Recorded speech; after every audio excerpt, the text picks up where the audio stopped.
자, 우리가 하느님을 찾는다라고 할 때 보통 어디를 떠올리시나요? 아마 대부분은 저 높은 하늘, 아득한 저 너머를 생각하실 겁니다.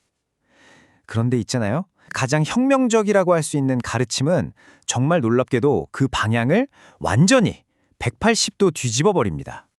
네, 맞아요. 대부분의 사람들은 아마 하느님을 저 멀리 하늘 어딘가에 계신 분, 우리 인간 세상과는 좀 떨어진 초월적인 존재로 생각하죠. 하지만 오늘 우리가 함께 나눌 이야기는 바로 그 생각에 아주 강력한 펀치를 날릴 겁니다. 보세요. 바로 이겁니다. 이 슬라이드 하나가 모든 걸 말해주고 있죠. 우리가 하느님을 찾기 위해 봐야 할 곳은 저 위가 아니라 바로 우리가 발 딛고 서 있는 이 땅, 우리 삶의 한복판이라는 겁니다. 이 엄청난 관점의 전환, 지금부터 저랑 같이 한번 제대로 파헤쳐 보시죠. 네, 맞습니다.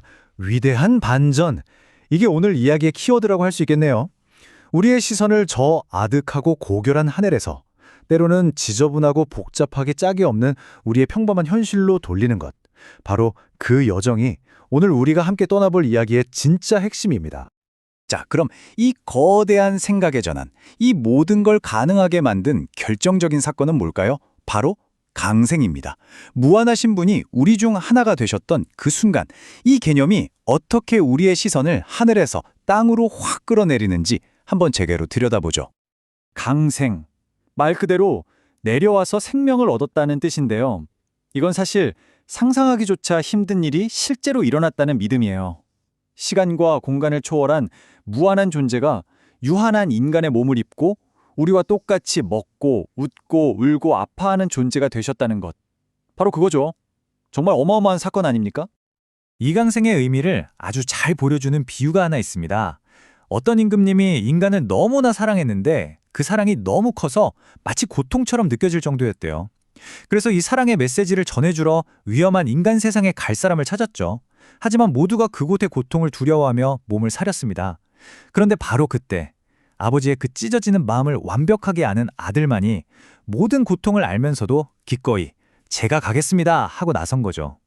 이건 어떤 차가운 전략이나 계산이 아니었습니다. 그야말로 모든 걸 내던지는 완전한 사랑 그 자체였던 거예요. 자, 그럼 이제 자연스럽게 이런 질문이 생기죠. 하느님께서 인간이 되어 우리 곁에 오셨다. 좋습니다. 그렇다면 우리는 도대체 어디서, 어떻게 그분을 만날 수 있을까요? 놀랍게도 그 답은요, 바로 우리가 매일 지지고 볶고 살아가는 바로 그 현실 한복판에 있습니다. 이 말씀 한번 보세요. 와, 정말 충격적이지 않습니까? 사람의 아들의 살을 먹지 않으면 생명을 얻지 못한다. 실제로 이 말씀이 너무나 파격적이고 받아들이기 힘들어서 수많은 제자들이 예수님 곁을 떠나버렸다고 해요. 아니 도대체 사람의 살을 먹으라니 이게 무슨 뜻이었을까요? 바로 이 지점에서 정말 흥미로운 언어학적 배경이 등장합니다. 당시 고대 그리스어에는 몸이나 육체를 가리키는 단어가 크게 두 가지가 있었어요. 하나는 소마, 이상적이고 완벽하고 아름다운 몸, 조각상 같은 몸을 의미했고요. 반면에 사륵스는 땀 흘리고 병들고 약하고 상처 입는 아주 현실적이고 때로는 지저분하기까지 한 바로 우리 같은 인간의 날 것 그대로의 육체를 뜻하는 단어였습니다. 자, 여기서 핵심이 나옵니다. 정말 중요한 포인트예요.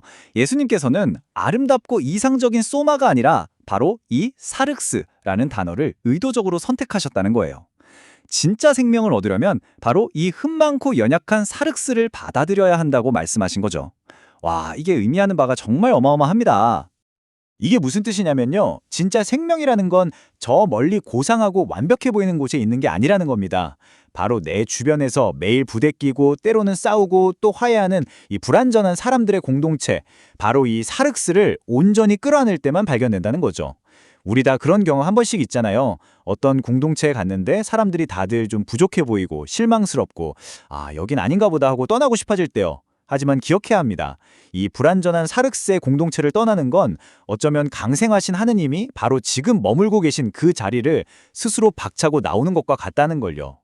이 강생의 신비는 단순히 공동체에만 머무는 게 아닙니다. 우리의 아주 평범하고 사적인 일상까지도 거룩하게 만들죠. 작가 니코스 카잔차키스가 말했잖아요. 하느님은 고요한 수도원보다 시끄러운 가정에서 먼저 발견된다. 가족끼리 밥 먹고 때론 다투고 또 웃고 바로 그 시끄럽고 생생한 삶의 현장이야말로 하느님께서 숨쉬고 계시는 곳이라는 뜻입니다. 이걸 아주 잘 보여주는 이야기가 하나 있어요. 주방에서 일하는 한 수녀님에게 누가 거룩함이 무엇입니까? 라고 물었더니 채소를 씻으면서 이렇게 아주 담담하게 대답했답니다. 저는 지금 거룩합니다. 제 일을 잘해서 제 자매들을 먹일 수 있으니까요. 보세요. 거룩함이라는 게 무슨 특별한 기적을 행하거나 현실에서 도망치는 게 아니라는 거죠. 바로 나에게 주어진 이 평범한 의무를 내 곁에 사람들을 위한 사랑으로 충실하게 해내는 것. 바로 거기에 진짜 거룩함이 있다는 겁니다. 자, 그럼 이 모든 이야기가 결국 우리를 어디로 이끌고 갈까요? 바로 우리의 사명에 대한 질문으로 이뤄집니다.